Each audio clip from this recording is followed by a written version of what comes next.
orang nggak punya rumah, mungkin pengemis, mungkin tukang becak, ini kan nggak mungkin bisa hutang bank. Masalahnya ternyata di sini orang yang nggak mampu, yang nggak punya rumah, malah nggak bisa menikmati perumahan bersubsidi berharga murah.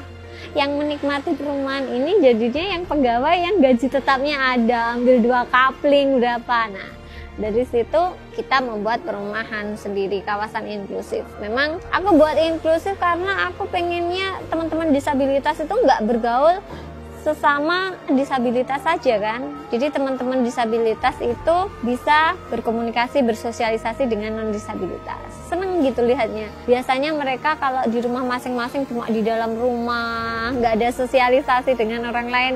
Tapi kalau di kawasan inklusif ini semua berbaur. Pagi seperti itu ada sayur, mereka semua beli sayur, yang tunanetra, tunarungu, tunadaksa, sama warga-warga beli sayur bersama kayak gitu. Sampai tukang sayurnya pun belajar bahasa isyarat kayak gitu kan, meskipun sederhana 15.000, 2.000 seperti ini kan mereka sudah menerima kayak gitu loh, menerima kehadiran mereka seperti itu. Dan di sana pun saya juga berpesan, maksudnya ayo kita ikut membantu teman-teman. Jadi kan belinya misal gas atau mau salon atau apa itu sudah di sana.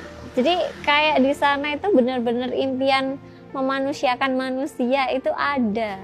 Beribadah bersama, semua itu bisa dilakukan kayak gitu loh.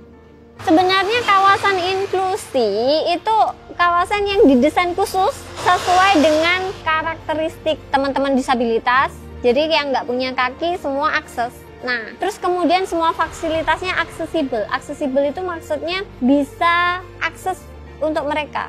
Jadi kalau biasanya orang di kursi roda kayak gitu, nggak bisa berdiri, itu nggak bisa masak di dapur kan pada umumnya tinggi.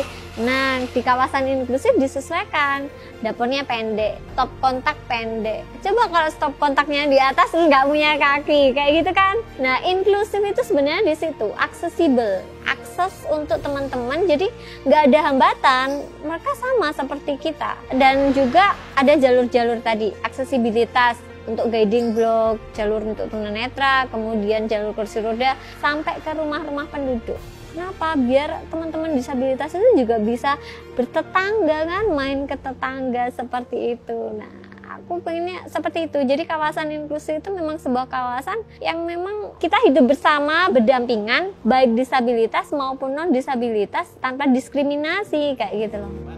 Impiannya kan ada 20 unit ini, tapi saat ini sudah berdiri 11 unit. Dari 11 unit itu yang ditempati 6. Tapi sudah ada usaha yang 11 unit itu sudah ada semua, cuman belum ditiduri saja. Dan yang sama sekali belum berdiri itu ada 6 unit. Untuk dana, saya hutang pribadi. Membuat itu kan hampir 2 miliar ya. Nah, itu ada dana dari PLN Peduli itu 120 juta. Kemudian aku juga pinjam ke ASN Sekabupaten Trenggalek. Jadi ASN Sekabupaten Trenggalek donasi di Basnas dan kita dipinjami. Pokoknya semua masih pinjaman sih atas nama pribadi. Jadi aku sendiri pun jadi ASN pun juga tidak gajian lagi kayak gitu. Mau lulus 15 tahun, nggak sampai 15 tahun sudah nambah lagi 15 tahun. Kemarin tinggal 150.000, tapi pas per April ada kenaikan tingkat berkala jadi 250 ribuan lah sekarang, sisanya 1 bulan. Jadi kan kau senekat itu? Dulu itu kalau memang sudah punya impian, sudah gambar kayak gitu harus jadi.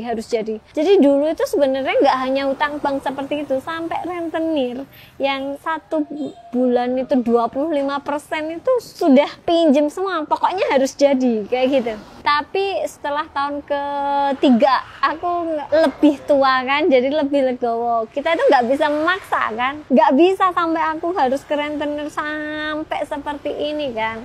Akhirnya ya belajar legowo dan ya sudah berhenti. Kalau ada uang ya kembali, kalau enggak ya enggak. Gimana respon suami berarti ya?